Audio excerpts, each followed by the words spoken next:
In this video, we are going to prove that the solutions to a quadratic equation of the form ax squared plus bx plus c equals 0, where a, b, and c are real numbers and a is not 0, are x equals negative b plus or minus the square root of b squared minus 4ac all over 2a.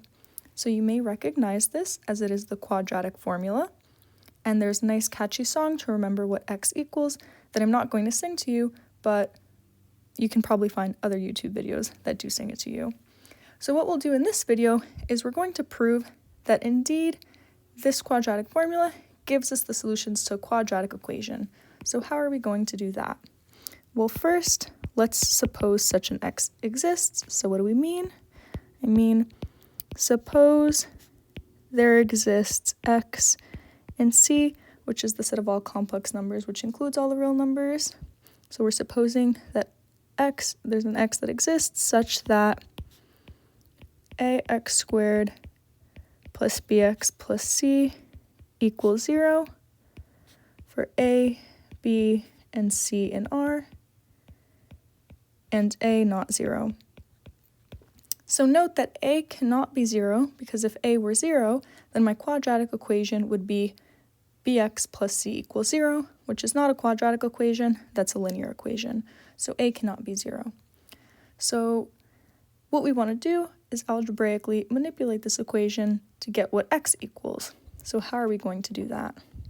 First, let's divide the entire quadratic equation by a.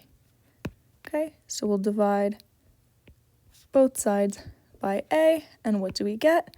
Then we get x squared plus b over ax plus c over a equals 0. Okay, so next we can subtract the constant term c over a from both sides. And what does that give us? That gives us x squared plus b over ax equals minus c over a. Okay, now let's take a look at the left-hand side. We have x squared plus b over ax. So what we're going to want to do now is use a technique called completing the square to write the left-hand side as a perfect square trinomial. So what does that mean and how are we going to do it? Well, the idea is we want to add something. So we want to add something to the right-hand side so that we can write this as a perfect square. So what is that something we want to add? Well, the technique completing the squares tells us that we want to add 1/2 times the b coefficient, which is unfortunate because we have a b here anyway, but we want to do 1/2 times b over a, and we want to square that. So this is b over 2a squared, which gives us b squared over 4a squared. So that's what I want to add to both sides, and we'll see why in a second. So if I add b squared over 4a squared to both sides, what do I get? I get x squared plus b over ax plus b squared over 4a squared equals b squared over 4a squared minus c over a. Now, if we look at the left-hand side, we see that we can factor this as a perfect square. So this factors as x plus b over 2a times x plus b over 2a. So I won't write that out, but we can just write this as it's squared. Okay, so this equals b squared over 4a squared minus c over a. So now what we want to do is we want to find a common denominator for the right-hand side and simplify.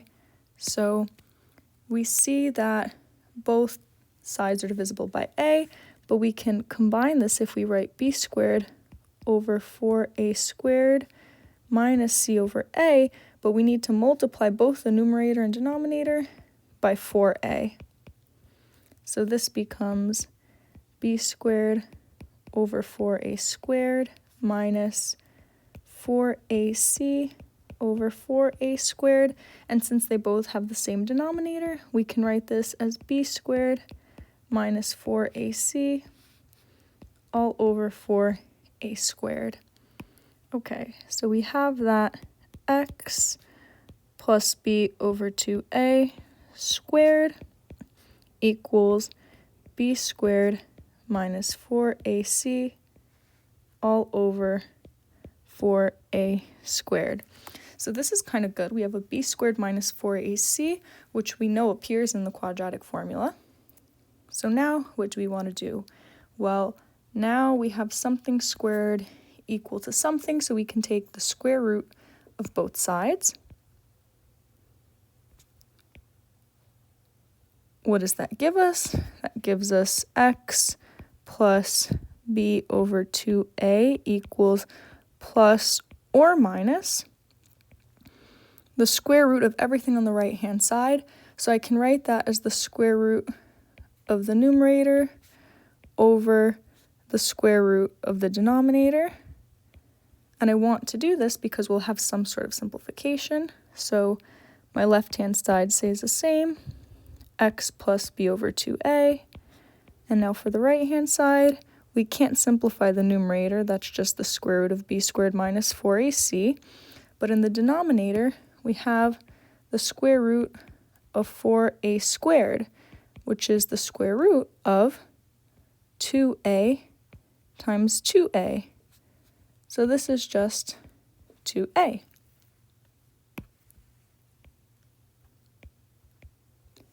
Great. Now the whole point of all this algebraic manipulation was to isolate x. So we continue with that goal and subtract b over 2a from both sides. What does that give us? That gives me x equals minus b over 2a plus or minus the square root of b squared minus 4ac all over 2a. And we see that we have a common denominator, so we can just combine these and write x equals negative b plus or minus the square root of b squared minus 4ac all over 2a. And this is the quadratic formula. So we have proved that indeed these are the solutions to a quadratic equation of the form ax squared plus bx plus c equals 0. If this video was helpful, feel free to like and subscribe.